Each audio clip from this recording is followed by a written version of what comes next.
Hi aspirants. So ఇప్పుడు మనం funds flow statement గురించి డిస్కస్ చేద్దాం.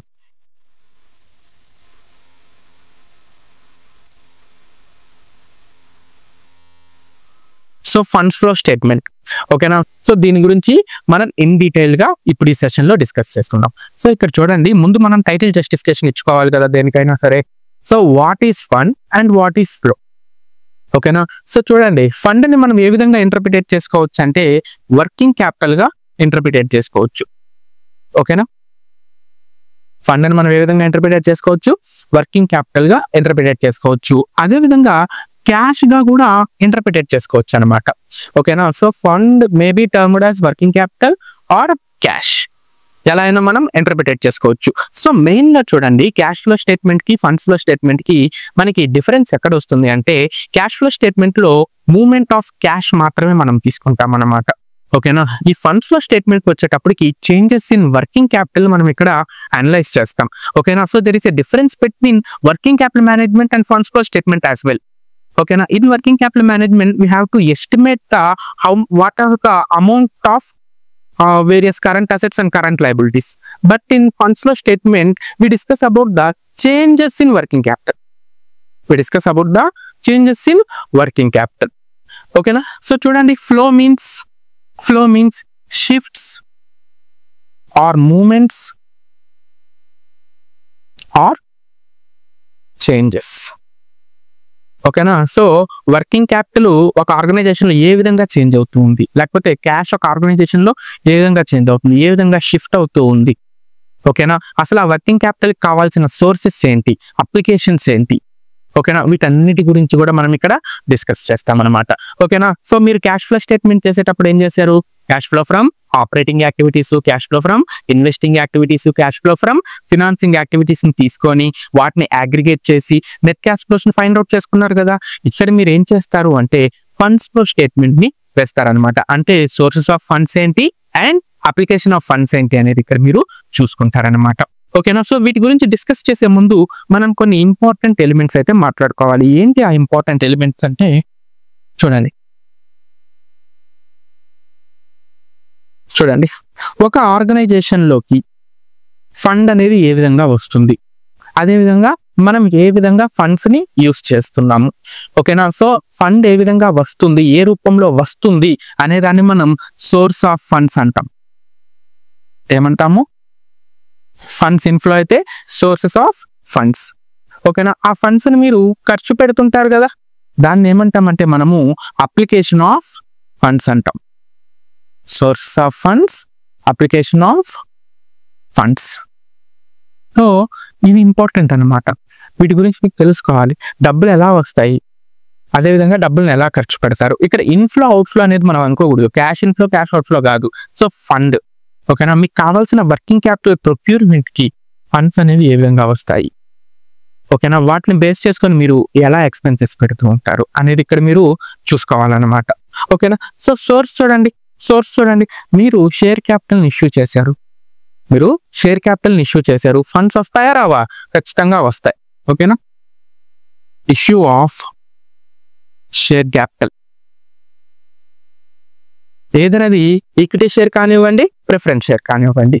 అదే విధంగా డిబెంచర్స్ ఇష్యూ చేశారు, ఇష్యూ ఆఫ్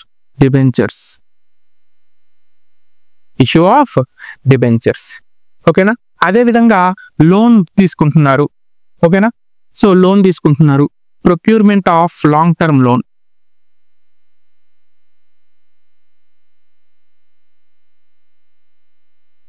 తీసుకుంటున్నారు, ఓకేనా. So procurement of long term loan. అదే విధంగా మీ దగ్గర ఏమన్నా ఇన్వెస్ట్మెంట్లు ఉన్నా లేకపోతే నాన్ కరెంట్ అసెట్స్ ఉన్నా సేల్ చేసేస్తున్నారు. సో చూడండి, sale of investments or non current assets, sale of investments or non current assets. ఇప్పుడు కూడా మీకు ఫండ్స్ అనేవి వస్తాయి. అదే విధంగా మీకు ఆపరేటింగ్ ప్రాఫిట్ వచ్చింది అంటే మీ ఆపరేటింగ్ యాక్టివిటీస్ ద్వారా మీకు ప్రాఫిట్ వచ్చింది, ఓకేనా. So operating profits,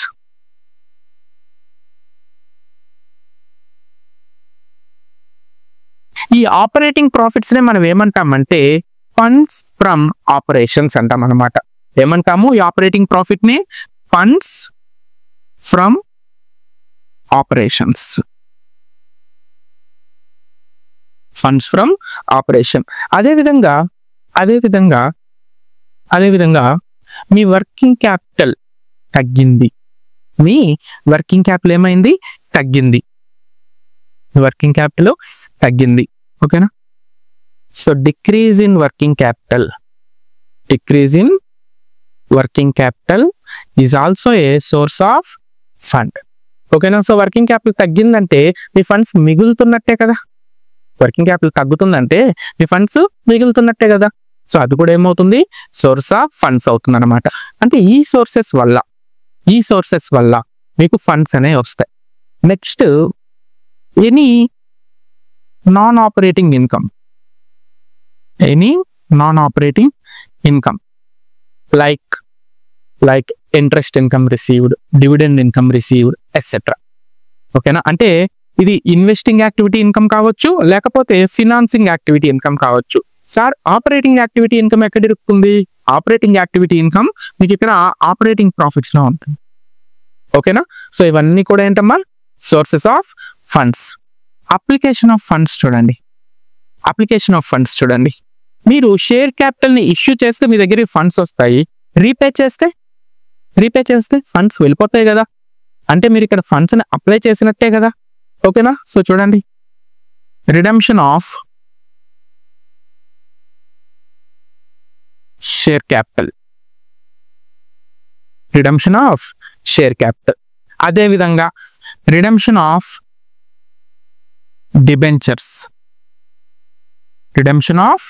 debentures. Loan తీసుకుంటే డబ్బులు వస్తాయి, లోన్ రీపే చేస్తే ఫండ్స్ అవుట్ఫ్లో అవుతున్నాయి కదా.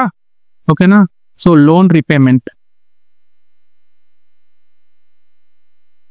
అదేవిధంగా ఇన్వెస్ట్మెంట్లు, నాన్ కరెంట్ అసెట్స్ ని సేల్ చేస్తే ఫండ్స్ వస్తున్నాయి, పర్చేస్ చేస్తే ఫండ్స్ అప్లికేషన్ చేస్తున్నట్టే కదా.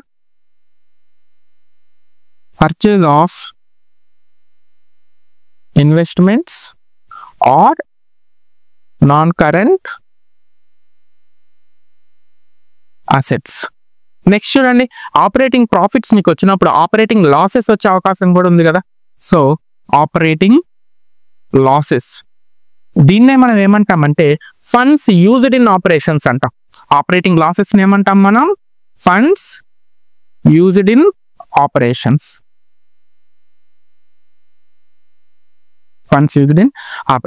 Next decrease in working capital అనేది సోర్స్ అయితే, ఇంక్రీజ్ ఇన్ వర్కింగ్ క్యాపిటల్ ఏమవుతుంది? అప్లికేషన్ అవుతుంది. ఇంక్రీజ్ ఇన్ వర్కింగ్ క్యాపిటల్ ఏమవుతుంది? అప్లికేషన్ అవుతుంది. నెక్స్ట్ నాన్ ఆపరేటింగ్ ఇన్కమ్ అనేది మీకు సోర్స్ ఆఫ్ ఫండ్స్ అయితే, non operating expenses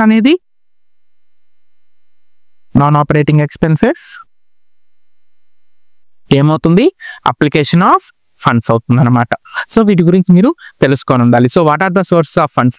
issue of share capital, issue of debentures, procurement of long term loan, sale of investments or non current assets, operating profits which we denoted as funds from operations, and decrease in working capital, and finally non operating income. ఇవన్నీ కూడా మీకు ఏంటి? Source of funds. అప్లికేషన్కి వచ్చేటప్పటికి చూడండి, redemption of share capital, ఓకేనా, redemption of debentures, loan repayment, అదేవిధంగా purchase of investments or purchase of non current assets, operating losses. ఈ ఆపరేటింగ్ లాసెస్ ని మనం ఫండ్స్ యూజ్డ్ ఇన్ ఆపరేషన్స్ అంటాం. ఓకేనా?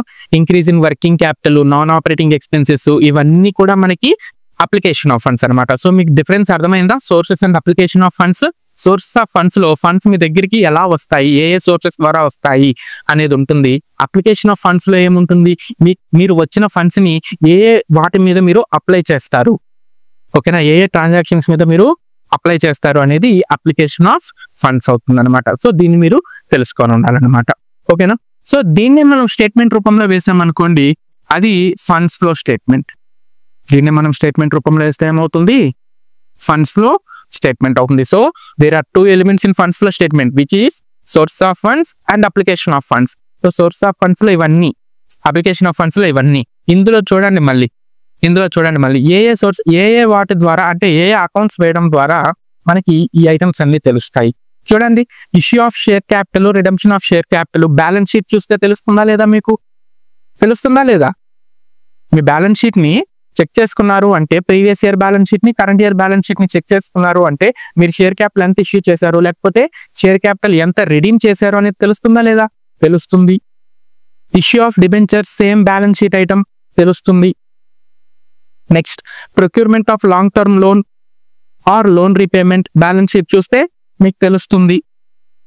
Next, sale of investment or non current assets, అదేవిధంగా purchase of investment or non current assets balance sheet చూస్తే తెలుస్తుంది. Operating profits balance sheet చూస్తే తెలుస్తుందా? తెలియదు. అంటే దీనికి మనం ఏం చేయాలి? P&L అడ్జస్ట్మెంట్ అకౌంట్ ద్వారా కానివ్వండి, లేకపోతే స్టేట్మెంట్ ద్వారా, డైరెక్ట్ మెథడ్ ద్వారా కానివ్వండి, మనం ఏం చేయాలి అంటే ఆపరేటింగ్ ప్రాఫిట్స్ అయితే ఫైండ్ అవుట్ చేయాలన్నమాట. ఓకేనా? Next, decrease in working capital and increase in working capital balance sheet చూడంగానే చెప్పేయగలరా?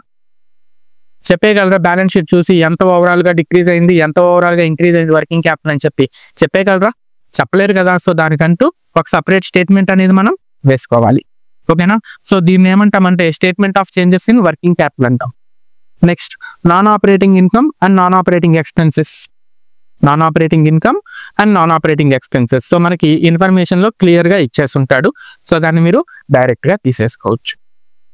ఓకేనా? సో దీన్ని బేస్ చేసుకొని మనము ఏమేం చేయాల్సి వస్తుంది చూడండి. ఫండ్స్ ఫ్లో స్టేట్మెంట్ ని మీరు ప్రిపేర్ చేయాలి అంటే ముందుగా మీకు ఏమేం తెలియాలి? క్వశ్చన్ లో మీకు బ్యాలెన్స్ షీట్ ఇచ్చేసి ఉంటాడు కాబట్టి ముందుగా మీకు ఏమేం తెలియాలి అంటే ఆపరేటింగ్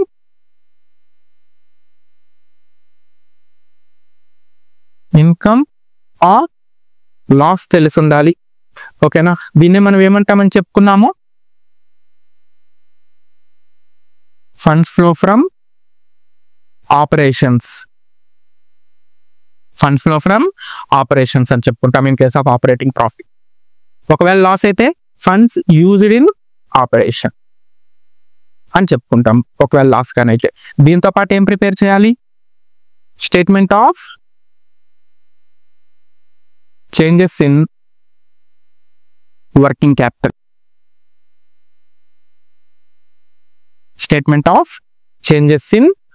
క్యాపిటల్. ని మనం ప్రిపేర్ చేసుకోవాలన్నమాట. ఓకేనా? సో ఏవేంటి సోర్సెస్, ఏవేంటి అప్లికేషన్స్ అనేవి అర్థమయ్యాయి కాబట్టి ఇవి కూడా మీరు కానీ అర్థం చేసేసుకున్నారనుకోండి, మీరు ఈజీగా ఫండ్స్ ఫ్లో స్టేట్మెంట్ అనేది ప్రిపేర్ చేయగలరు. ఓకేనా? అదేవిధంగా దీని మీద వచ్చే బిట్స్ కూడా ఇప్పుడు మనం చెప్పుకుంటున్నాం కదా ఒక్కొక్క పాయింట్ గురించి. ఓకేనా? వాటిని బేస్ చేసుకొని అడుగుతాడు అనమాట. అసలు మీరు క్లాస్ కంప్లీట్ గా చూసేసరికి ఫండ్స్ ఫ్లో స్టేట్మెంట్ లో ఎటువంటి బిట్ అడిగినా, ఏదైనా యూజీసీ నెట్ కానివ్వండి, డిఎల్ కానివ్వండి, జేఎల్ కానివ్వండి, ఓకేనా, పీజీటీ కామర్స్ కానివ్వండి, లేకపోతే పీజీటీ మేనేజ్మెంట్ కానివ్వండి, ఏ లెవెల్ ఆఫ్ ఎగ్జామినేషన్ అయినా సరే, ఓకేనా, మీరు ఈ క్లాస్ చూసిన వెంటనే ఓకేనా బిట్స్ ప్రాక్టీస్ చేయండి ఫండ్స్ ఫ్లో స్టేట్మెంట్ మీద, మీరు ఈజీగా ఆన్సర్స్ పెట్టేస్తారు. ఓకేనా? సో చూడండి, ఫండ్స్ ఫ్రమ్ ఆపరేషన్స్ ని ఫైండ్ అవుట్ చేసేటానికి మన దగ్గర 2 మెథడ్స్ ఉన్నాయి. మన దగ్గర ఎన్ని మెథడ్స్ ఉన్నాయి? 2 మెథడ్స్ ఉన్నాయి. డైరెక్ట్ మెథడ్, అదేవిధంగా indirect method. Direct method, indirect method ఎక్కడైనా విన్నట్టుందా? ఎక్కడైనా అబ్జర్వ్ చేసినట్టుందా? Yes, cash flow from operating activities ని ఫైండ్ అవుట్ చేస్తారు కదా, అదే విధంగా ఇక్కడ చూడండి, ఫండ్స్ ఫ్లో ఫ్రమ్ ఆపరేషన్స్ అంటే ఆపరేటింగ్ యాక్టివిటీస్ ద్వారా మీకు ఎంత ఫండ్స్ వచ్చాయనే కదా. సో ఇక్కడ same direct method, indirect method తీసుకుంటారు. సో డైరెక్ట్ మెథడ్ లో ఏం చేస్తారు?